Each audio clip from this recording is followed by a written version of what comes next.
Bilang paghahanda pa rin po, Kong, sa araw ng Lunes para po sa ating nakatakdang National Rally for Peace, marami na pong mga lugar ang nagpahayag na ng suspension ng klase at ang iba po ay pati mga opisina ng gobyerno.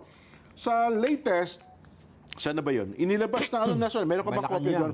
Ng Office of the Executive Secretary. Memorandum Circular Number 76. Ayan, opo. Ang sabi niya dito, in view of the numerous participants expected to travel to and within the cities of Manila and Pasay on 13 January 2025 for the National Rally for Peace of the Iglesia ni Cristo and to allow for the organized conduct of the event, work in government offices and classes at all levels in the cities of Manila and Pasay shall be suspended on 13 January 2025. However, those agencies whose functions involve the delivery of basic and health services, preparedness, response to disasters and calamities, and or the performance of other vital services shall continue their operations and render the necessary services. The suspension of work in private companies and offices is left to the discretion of their respective heads. This circular shall take effect immediately. Done in the city of Manila, Philippines, this 10th day of January 2025. Paano kung halimbawa nurse ka, Nelson? Opo. O kaya driver ka ng ambulance? Opo. O, paano ipagpapatuloy ang tungkulin mo? Saan ka dadaan? Barado nga yung kalsada. Sa araw na yon. Siguro at least nakita mo Hindi, lang. vital service yun. Opo, mga rescue, Emergency response team yun. Meron pa rin silang pasok. Oo nga, paano mo nga gagampanan ng tungkulin mo? Siguro kung nakatambay sila sa mga ospital tsaka sa ambulansya, at least may tutulong pa rin sa Oo nga, meron tumawag sa'yo ngayon. Meron po kanyang na-aksidente rito. May emergency, opo. Oo, alam mo, nandiyan lang sa may kalapit barangay. Ang problema, ang kapal ng tao, paano mong paandarin yung ambulansya mo? Baka naman kung may mga vantage point, iba't ibang lugar na, may naka-deploy na din. Ayun nga, baka pre-deployment di ba? Mga vantage point nila. At least andun na sila. Tinatanong ko lang para malaman natin. Kasi nakalagay dyan sa memorandum na yan, except for vital service functions, mga sinasabi, ay kinakailangan gumalagi silang nandoon. Di ba? Kung kumadrona ka, kunwari, may nanganak, halimbawa, padadalhin sa, dadalhin sa ospital. Saan dadaan yung tricycle, halimbawa? Huwag kang dadaan doon sa walang dadaan. Hindi nga, doon nga sa Pasay at saka sa Maynila. Doon na sila. Kasi binasa mo Pasay at saka Maynila. Pasay at Maynila lang ito. Tinatanong ko lang kung paano magiging, kung paano may sasagawa. Kung ang pag-uusapan ay yung in-exclude nila doon sa suspension ng trabaho. Sana lahat na. Opo. Hindi ba? Siguro kung bumbero ka. Opo. O may sunog doon sa may, doon sa may... Sa isang lugar doon sa Pasay, opo. Oo, sa Malibay, sa Pasay. Oo. Paano mo patatakbuhin yung yung... Binigyan niyo kami malaking problema ko. Opo. Hindi, importante andun sila sa area kong. At least, sana sabihin na lang, kayo naman pong nandiyan sa serbisyong, maging vigilant po kayo. Ayan. At gumawa po tayo ng kaukulang paraan kung paano pa rin natin may sasagawa ang ating tungkulin. Ganun na lang. Sige po. So yun, importante. Yung hindi na yung mandato, parang siguro, parang... maging vigilant na lamang po sila kung sila nasa ganung mga profesyon. Ayan. Ang iba namang lugar, sapagkat bukod po dyan sa Luneta Grandstand, Kong, ay meron din pong iba't ibang site na isasagawa din po itong ating National Rally for Peace. Gaya po dyan sa bahagi ng Isabela, sa report na ating tinanggap ay nagpahayag na po sila ng suspension ng klase. Yung pasok po ng mga estudyante, dyan po sa Ilagan, Isabela, Universidad de Manila, San Pedro College, dyan po sa Davao, ang Ilocos Sur, ganun din po, Pagadian City International College, Ateneo de Davao University, Davao Christian High School, Ricafi School dyan po sa Davao, at ang AMSAI, AMSAI sa Mindanao, Cabantian Campus. Yan Sa po yung akin, ilan. magandang development yung mga ganyang announcement dyan. Eh, Opo. kasi nga naman, sino yung magsusundo, sino yung maghahatid, yung mga ganon, para hindi maging inconvenient para sa kinauukulan. Opo. Di ba? Tama rin naman yung ganong klaseng response. Eh. Lalo na po yung estudyante ko, ano ha? Siguro Opo. pasalamatan din natin ang mga LGUs Ayun, opo, na opo. nag-initiate ng mga ganyang mga patakaran na makatutulong talaga sapagkat para hindi may sakripisyo yung convenience ng ating mga kababayan na maaaring mapinsala nga o maapektuhan dahil nga sa malakihang pagkilos na yan. Opo. So baka ang binabanggit natin dito, kung baka ang akala concentration dito lamang sa Luneta, dun ho sa iba't ibang mga site, alam ko marami po itong mga site na ito, ang mga kaukulang eskwelahan, lokal na pamahalaan, baka po mula ngayon hanggang linggo, meron na rin sigurong announcement, lalo na po kung alam nila na yung kanilang mga campuses ay apektado po nung National Rally for Ang Peace. inaasahan ko sana ang pinaigting din sa mga Opo. anong tawag niyan? Mga memorandum yan? Anong tawag Opo, yan? circular. Sa mga circular yan. Sana Opo. maliwanag na yung ating kapulisan ay kanilang inistrakan din na bantayan yung mga ibang mga elemento na maaaring sumali na gagawa ng halimbawa ng paggalingas-ngas o maaaring maging bahagi ng Totoo. isang para ma-prevent yung mga yon.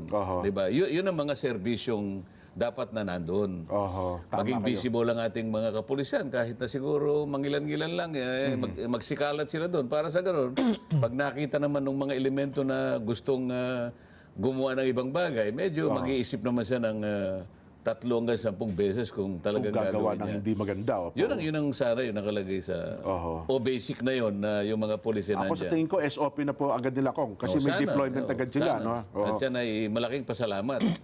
Ako kung, naman, gagawin nila yan. ang ipakikiusap ko, Kong, at saka Nelson, sa mga pulis, yung mga snatcher, pakiusapan nyo, huwag na sanang mambiktima sa araw na yan. Yun nga yung mga sinasabi ko, yung mangilan-gilan na ganyan. Eh. May mga- tsaka, o kaya, oo. merong isang gusto lang alam mo yung mga agaw eksena, yung mga ganyan. Opo, oo. Oo, tsaka yung magagawa nga ng mga malilit na bagay, pero krimen yan. May Opo. mag-iislas. Pickpocket, O, di ba? pickpocket, Oo. di ba? Nung hablot ng kwintas, mga ganyan. Alam naman po ng mga Sasamantalahin pulisan, Kong, yung dami ng mga tao. di Opo, ba? oo. Wala silang kamalay-malay. Akala nila, di ba, yung nakikipagsiksikan, yun pala, sinasamantalang kinukuha na yung laman ng bulsa ng katabi nila. Oo, kaya naman, merong mga, yung sinasabi nating nasa emergency response team na nakakalat din dyan. Opo. Baka sakaling may mawala ng malay, makakatulong sila. yung mga Ayan, ganyan. opo. Mga first aider ko. Yan, opo. Mga first responder. Alam ko na sa panig natin may mga ganyang nakakalat naman. Ano? Opo, opo. Pero makakatulong din yung mga yon. Ay, opo. Yung ating mga kasama sa ScanCong, yung mga pinakaabalang kasama natin, simula hanggang matapos, malamang nakauwi na yung iba. Pero maiiwanan dyan. Kaya ang atin hong pagsaludo sa lahat ng mga miyembro ng Scan International Kong. Ha? Sila po, yung ating talaga namang walang halos kapaguran na tumutulong. Bago pang advisory. Ayun pa yan? Wala naman ito kay Attorney Renato Bantug Jr. dyan. Kong, Attorney Renato Bantug. kilala mo ba to? Sino si Attorney Bantug? Siya ang Secretary of the Senate. Okay. Oo. 10 January 2025, advisory. Consistent with Memorandum Circular Number 76 issued by the Office of the President earlier today, suspending work in all government offices in the cities of Manila and Pasay on 13 January 2025 to allow for the organized conduct of the National Rally for Peace by the Iglesia ni Cristo, Senate President Francis Chis Escudero has instructed that work in the Senate shall be suspended on Monday, 13 January. Personnel of the Office of the Sergeant at Arms and the Maintenance and General Services Bureau who are on the shifting schedule are not covered by the work suspension. Plenary sessions will resume on Tuesday, 14 January and will be called to order at 3 p.m. Ayan. Ayun. Sa Kamara Kong, wala ba kayong advisory? Wala kayo narinig na kung kasi di ba parang parang resume na po ng hearing yan ng Congress, ng Kamara sa 13. Resumption. Resumption po. Wala pa ako nakikita sa thread eh. O baka hindi ko lang nabasa. Baka naman... Baka pati sa thread, tinanggal din nga, hindi naman. Baka mga luma na yung nababasa. Baka akala yung thread Kaya pala Pwede. gano'n. Hindi kasi, di ba kasi, pagka nag-open po ang lower Mga house. staff namin, makikita nila eh. Opo. Kasi yung mga staff namin, vigilant din sila sa ganyan. Kaya nalalaman ko eh. Wala naman silang sinasabi sa akin. Pero di ba dapat kung hindi mag-o-open ng Senate, dapat kasabay nyo ang lower house, hindi ba? Usually, dapat magkasabay kayo? Hindi, malay naman nila kung hindi apektado yung House of Representatives. Sabihin, pwede bang mag-resume ang lower house kahit hindi nag-resume ang Senate? Oo, ang resumption ay nandun. Pero yung actual na presence nila, ayaw nila dahil nga maapektuhan sila. Di okay lang. So ganon. Hindi pala ito kagaya ng resumption na parang, di ba, panibago. Gaya ng tawag doon, di ba? Hindi naman na ibig sabihin walang session. Ibig day of session yun. Kaya lang na naimungkahin nila na sasama sila doon sa ganung patakaran. Opo. Obviously kasi maaaring madamay nga yung convenience ng kanilang mga staff. Di ba? Opo. So, marami rin naman ang staff yung Senado dyan. O, yung mga sasakyan nila dadami lalong makakarami pa sa mga sasakyan magsisiparada ron. Opo. Tsaka nasa ilalim sila kasi ng Pasay government. Ayun na nga, Pasay. Kasama sa suspending opisina. Ito namang sa House, Quezon City, wala namang suspension. Baka yun ang dahilan. Dito naman sa Supreme Court, ayan, Padre Paura lang yan. Nasa Maynila din ito. Ganon din. Ganon din po. In view of the declaration of the Office of the President, suspending work in the government offices and classes for the National Rally for Peace, ay suspendido din ang pasok sa Supreme Court. Lahat ng kanilang employees, maliban sa skeleton workforce, shall be maintained in the docket receiving section of the Judicial Records Office and Cash Collection and Disbursement Division of the Financial Management and Budget Office. Ayan. So kung may mga magpapile, pwede pala. Problema kung... So doon sa Senado, yun ano sinabi doon sa docket section nila, yung sa bill index nila, walang tao. Wala din pa siguro kung. Kasi baka rin merong mag-file ng mga Senate bill, di ba? Wala po, sarado po.